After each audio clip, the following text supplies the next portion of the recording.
Selamat siang untuk teman-teman dimanapun berada. Salam sehat selalu, khususnya untuk seluruh anggota atau teman seperjuangan di Lembaga Aliansi Indonesia.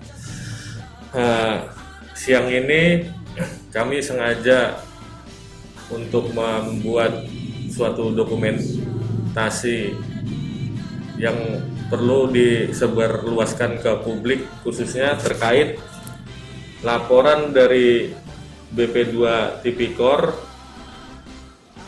kepada Ketua Komisi Pemberantasan Korupsi terkait dugaan korupsi pelaksanaan penataan kawasan Monas tahun anggaran 2019 yang sudah kami laporkan pada tanggal 30 Maret 2021 yang hingga kini laporan tersebut mandek atau tidak ada tindak lanjut dari Komisi Pemberantasan Korupsi yang kami anggap saat ini pihak KPK dipertanyakan tingkat keseriusannya. Jadi dugaan korupsi penataan kawasan Monas yang banyak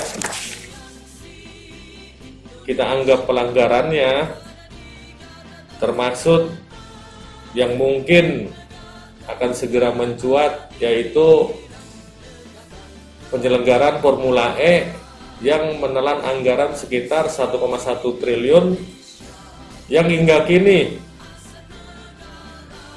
uang mandek sebesar 1,1 triliun belum ada pertanggungjawaban jelas dari Gubernur Provinsi DKI Jakarta kemana keberadaan uang tersebut, dan yang paling penting apa isi agreement pelaksanaan tersebut, karena masyarakat ingin tahu walau sebenarnya uang rakyat ini bentuknya nanti seperti apa. Jadi untuk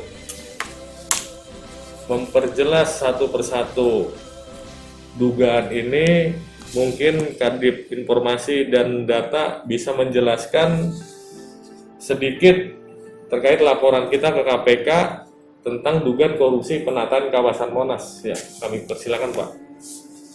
Baik, terima kasih.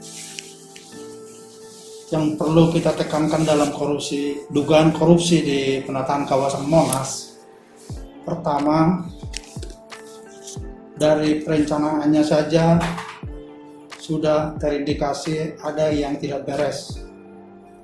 Waktu pelaksanaan yang dianggarkan cuma 50 hari dengan uang yang sangat besar sudah sangat tidak masuk akal. Pelelangan pun disinyalir hanya kamuflase saja. Pemenang adalah perusahaan yang diduga hanya menjual bendera saja. Jadi KPK harus mengusut di sini siapa pemain sesungguhnya. Tidak mungkin perusahaan yang keberadaannya dipertanyakan mampu melaksanakan pekerjaan itu dan mampu menggiring anggaran sebesar itu. Selanjutnya, dalam pelaksanaan diduga kong kali kong banyak item-item pekerjaan yang tidak dilaksanakan. Dan yang lebih parah, kami menduga hanya 25% pekerjaan fisik real hingga batas kontrak 27 Desember, tapi sudah dibayar hampir 75% sesuai audit dan laporan BPK. BPK pun tidak melihat hal ini sebagai persoalan. Mereka hanya memberikan sedikit denda keterlambatan dan ada item-item pekerjaan yang tidak dilaksanakan. Jadi konspirasi ini harus diungkap. Dugaan konspirasi ini harus dibongkar oleh KPK khususnya. Karena supaya tidak terjadi hal-hal yang sedemikian di hari kemudian. Dugaan konspirasi yang terjadi persis di seberang kantor Gubernur DKI Jakarta Anies Baswedan. Tidak mungkin dia nggak tahu pekerjaan itu sudah berlarut-larut. Masa waktu yang diberikan sesuai Perpres 50 hari kerja sudah jauh terlampaui, terus bekerja. Tapi ini nggak dianggap sebagai pelanggaran dan terus dibiarkan tanpa teguran yang jelas dari gubernur. Sekali lagi kami menekankan, itulah kronologisnya, banyak pekerjaan yang tidak dilaksanakan sesuai kontrak dan seharusnya terungkap oleh BPK. Dan dalam kondisi ini KPK kami harapkan untuk menindaklanjuti laporan kami sesungguh-sungguh. Terima kasih. Ya, terima kasih Pak. Jadi sedikit tambahan khususnya untuk pimpinan KPK dan teman-teman penyidik di KPK. Menurut kami laporan kami sudah jelas, kami sudah melampirkan data-data, foto, gambar RAB termasuk audit BPK yang menyatakan pekerjaan penataan kawasan Monas terjadi 4 kali adendum kontrak. Artinya 4 kali perubahan kontrak yang menelan anggaran sekitar 60 sekian miliar dari pagu anggaran awal 147 miliar. Jadi menurut kami KPK sebagai lembaga yang dipercaya masyarakat saat ini untuk berani memanggil Gubernur DKI Jakarta Anies Baswedan terkait penataan kawasan Monas. Jadi kami meminta keseriusan dari seluruh pimpinan KPK khususnya untuk berani mengungkap kasus ini.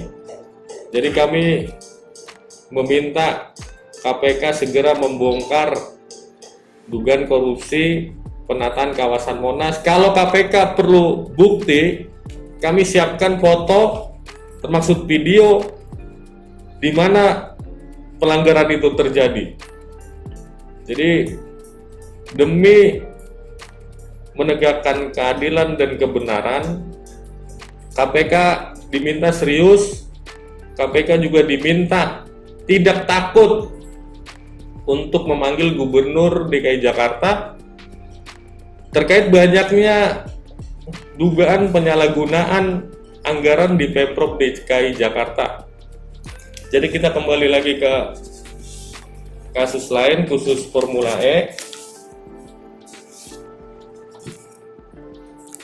Untuk penyerapan Formula E yang menelan anggaran sekitar 1,1 triliun, kami meminta Gubernur DKI Jakarta berani mempertanggungjawabkan keberadaan uang tersebut.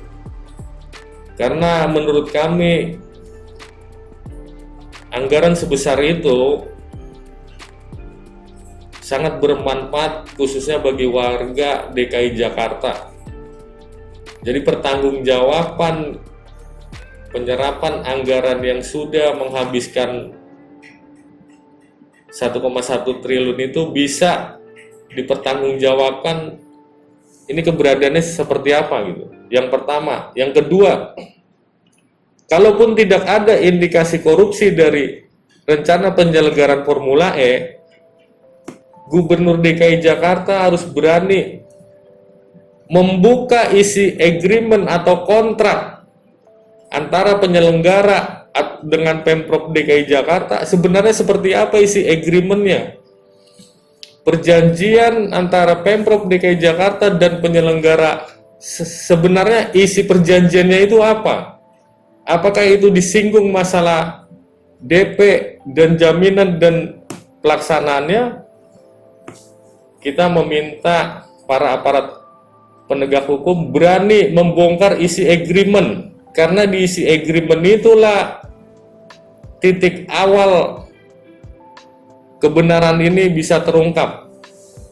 Jadi kembali lagi, kami percaya kepada aparat penegak hukum bisa menuntaskan dua persoalan ini yang menurut kami ini akan menjadi bom waktu dan menjadi tanda tanya besar sejauh mana keseriusan aparat penegak hukum, khususnya Komisi Pemberantasan Korupsi, dalam menyikapi atau mencegah korupsi di negeri kita tercinta ini. Jadi demikian